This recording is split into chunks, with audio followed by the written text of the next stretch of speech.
Welcome back to Sports Mecca. I'm Jacob Botter here with Adam Verzal, and we got some Tennessee baseball to talk about a series this weekend against Georgia for the Vols. They did win the first game to give them that first SEC win on the year, but ended up dropping the last two, lost the series.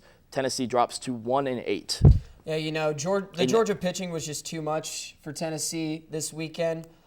Chase Atkins for Georgia had 10 strikeouts, only allowed 3 hits in his outing. And, the Vols bullpen struggled.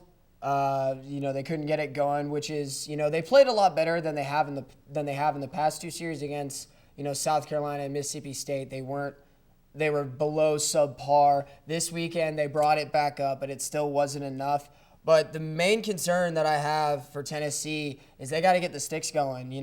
The first 5 hitters in the lineup, the first 2 games, they had a combined 18 hits.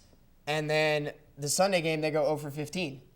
That you can't have that level of inconsistency in SEC play, which, the SEC, it's a baseball conference. You have teams like Vanderbilt, South Carolina, Florida, LSU, great baseball teams. You have to be consistent, and you can't afford to lose at home, especially to a team like Georgia, who isn't considered one of the top teams in the SEC. Right. Georgia is 13-16 on the season, 3-6 in SEC play. Again, Tennessee 15-10 on the season, 1-8 in SEC play.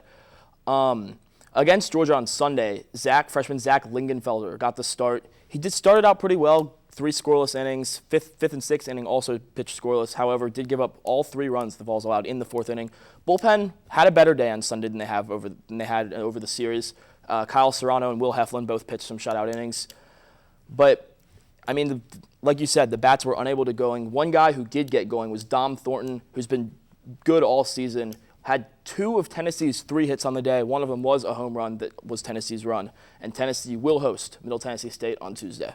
Yeah, you look at it and you just, your bullpen and your starting pitching give up 3 runs the entire day. That's good. Right. That's really good when you're playing in the SEC. You have to be able to give them some run support. You got to get them on, get them over, get them in. You don't have to try to hit the long ball. You can play small ball. Tennessee's a young team. They don't need to be trying to hit it out of the park. They just need to play fundamental baseball and try to figure it out.